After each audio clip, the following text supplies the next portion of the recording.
Cukup ya Tuan, Asih malu kalau seperti ini Tuan, hanya itu yang keluar dari mulut Asih. Namun sebagai seorang pembantu rumah tangga, Asih tak mungkin bisa membangkang perintah, apalagi berani menolak permintaan sang majikan. Pagi itu, Pak Kusno majikannya memang agak aneh. Lelaki berusia 40 tahun itu meminta sesuatu yang menurut Asih agak sulit baginya. Pak Kusno sudah rapi dan sudah siap berangkat ke kantor. Namun tak seperti biasanya, dia seperti masih ingin berlama-lama duduk di meja makan, walau menu sarapan sudah habis disantapnya. Apalagi saat itu, Bu Sari istrinya sudah lebih dulu berangkat ke kantor sekalian mengantar Nondina, anak mereka yang duduk di kelas 6 SD. Tinggal Asih bersama Pak Kusno, hanya berdua di rumah itu. Kenapa harus malu Asih? Kan hanya ada kita berdua, lagian. Aku kan hanya ingin melihatnya sebentar saja.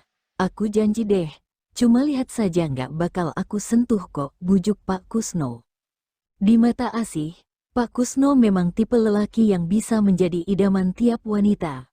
Wajah dan penampilannya rupawan, sikapnya juga sangat santun dan pembawaannya cukup berwibawa.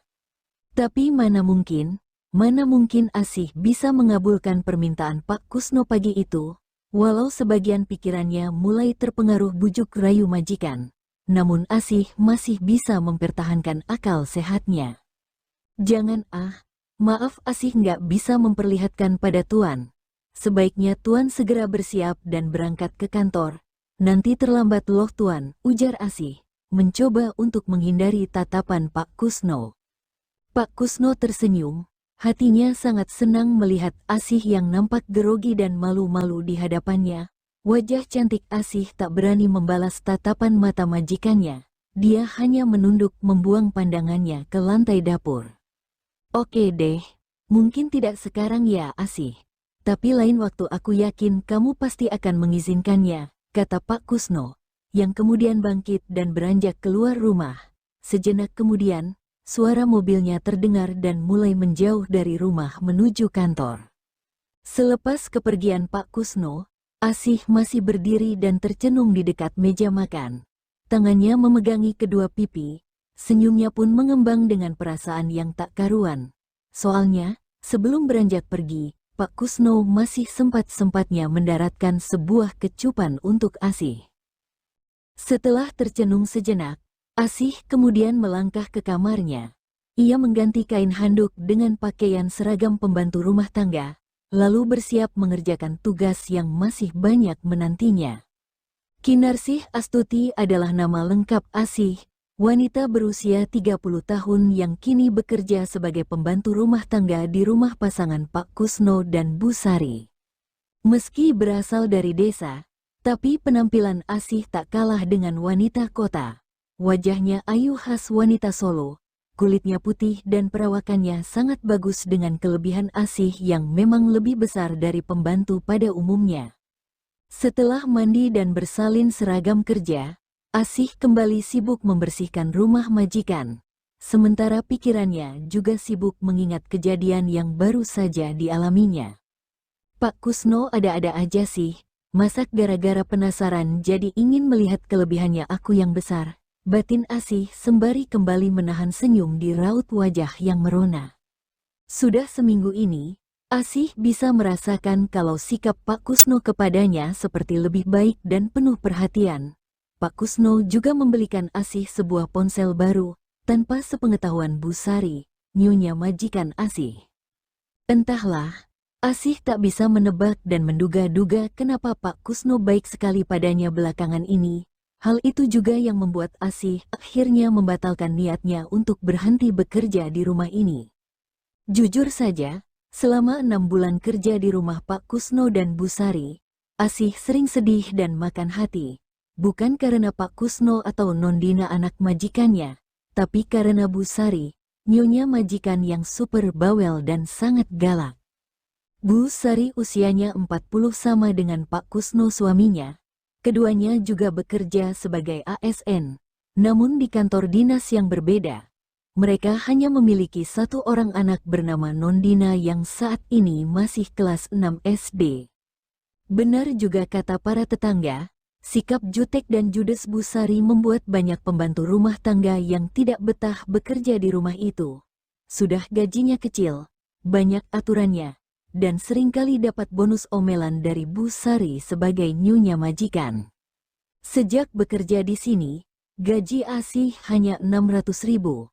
Padahal hampir semua pekerjaan rumah dikerjakan oleh Asih, mulai bersih-bersih, masak, nyuci piring dan pakaian, sampai nemenin Non Dina belajar setiap malam. Asih pernah menanyakan pada Bu Sari, kenapa gajinya tak seperti pembantu tetangga yang rata-rata sudah 1 juta per bulan.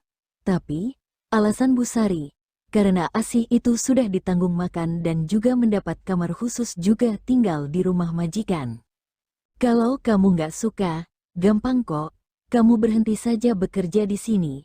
Masih banyak kok orang yang butuh kerjaan, tegas Bu Sari, setiap kali Asih bertanya tentang gaji. Sebenarnya bukan Asih nggak bersyukur, sudah bisa diterima bekerja pun Asih sangat bersyukur.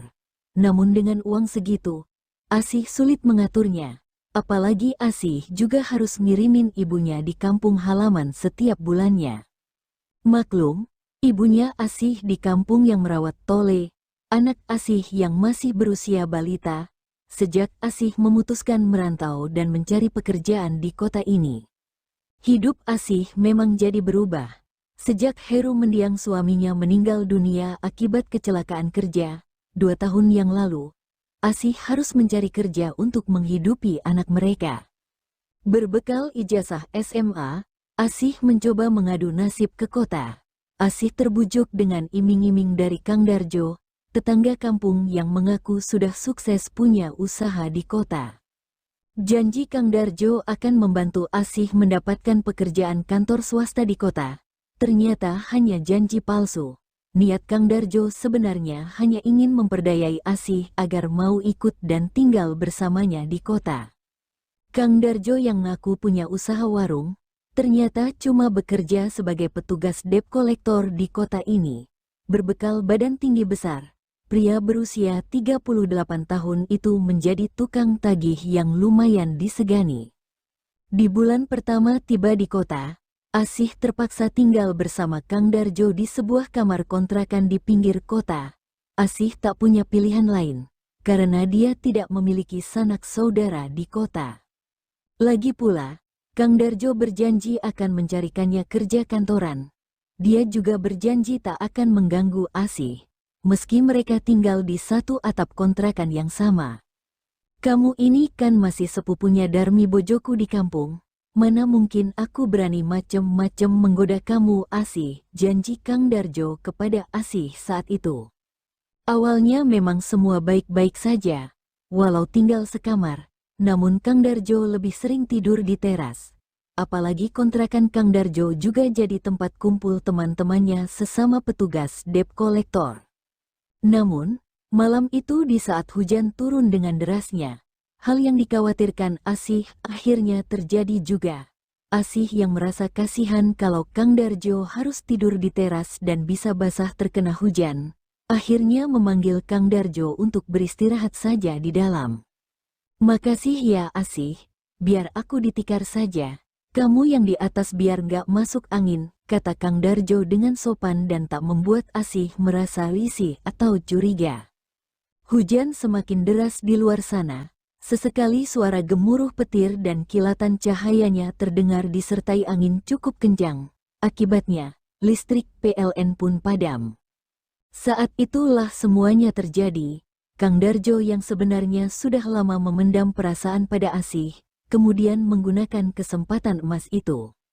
Toh, Asih tak mungkin bisa menolaknya dan kalaupun menolak, tidak akan ada yang bisa menolong Asih di tengah malam yang hujan dan penuh kegelapan itu. Kemoceng di tangan Asih sudah selesai membersihkan sofa dan meja di ruang tamu rumah majikan.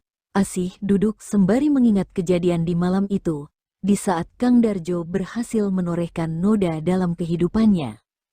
Asih ingat betul malam itu, saat Kang Darjo memaksakan semua keinginannya itu kepada Asih.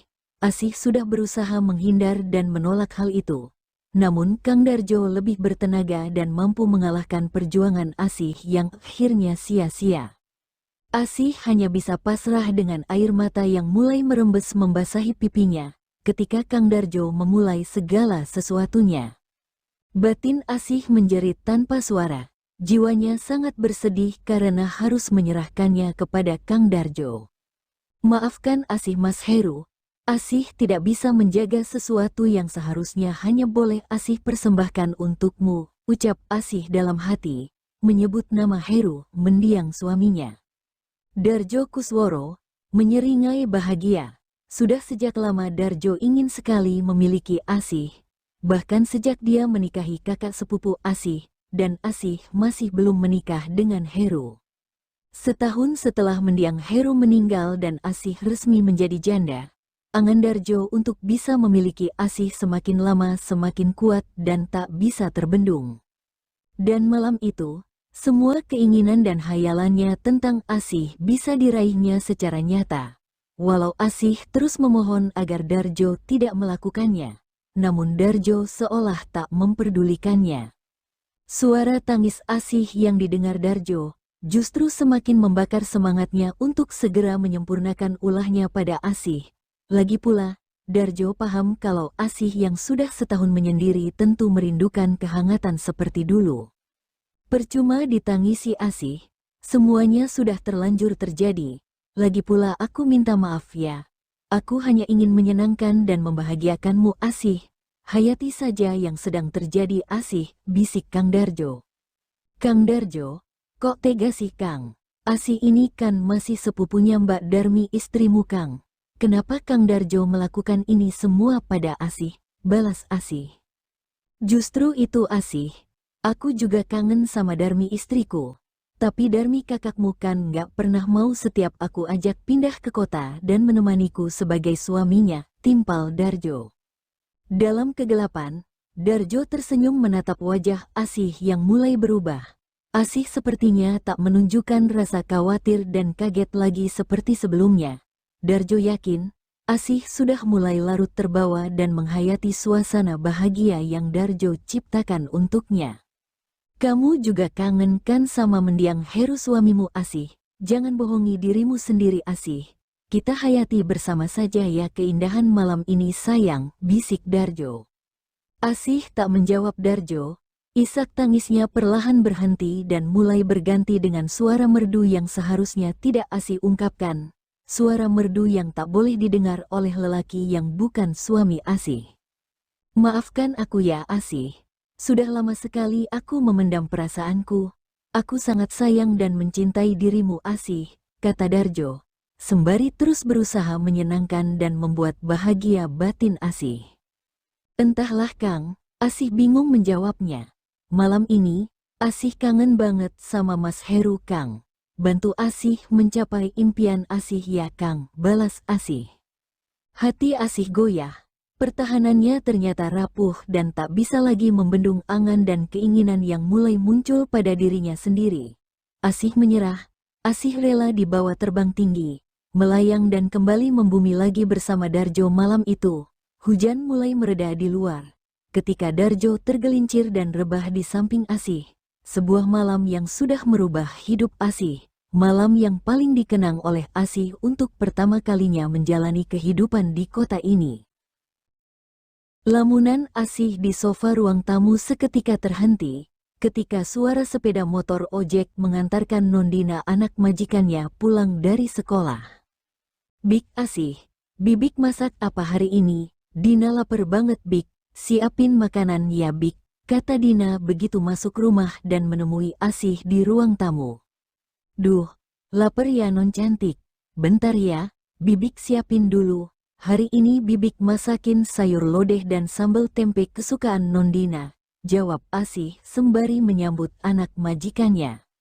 Sambil menemani Nondina makan, pikiran Asih kembali membayangkan Pak Kusno, tuan majikannya. Wajah Pak Kusno bagai silih berganti dengan wajah Kang Darjo yang terus membayang dalam angan Asih. Apakah Pak Kusno juga memiliki keinginan yang sama dengan Kang Darjo? Apa aku harus juga memberikan semuanya ini kepada Pak Kusno majikanku yang baik hati? Tanya Asih dalam batin sendiri. Bagaimana kisah selanjutnya? Ditunggu ya kawan. Asih akan melanjutkan ceritanya di lain kesempatan. Terima kasih sudah mendengar. Sampai jumpa lagi kapan-kapan.